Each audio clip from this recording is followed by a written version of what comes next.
తను నీ భర్త, ఈ ఇంటికి వారసుడు, నాకు మనవడు. వాడికి ఈ ఇంట్లోకి వచ్చే హక్కుంది. ఏంది నాయనా నువ్వు? ముందొచ్చిన చెవుల కన్నా వెనకొచ్చిన కొమ్ములే ఎక్కువైపోయుండాయి. మమ్మీ, అయితే మనం ఇక్కడుండడం ఎందుకు? వెళ్దాం పద. ఇతను ఇక్కడుంటే నేను చచ్చినా ఉండను.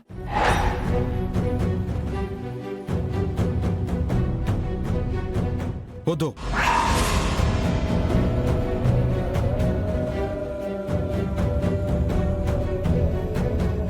ఎవ్వరూ ఎక్కడికి వెళ్ళొద్దు.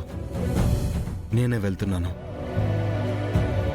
కానీ ఒక్కటి గుర్తుపెట్టుకో మ్యాగీ, నువ్వు నా దగ్గర లేకపోయినా, నన్ను దూరం పెట్టినా సరే, ఎవ్వడూ ఎప్పుడూ నిన్ను ఏమీ చేయలేడు.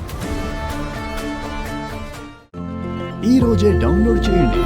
మీ ఫేవరెట్ షోస్ చూడండి.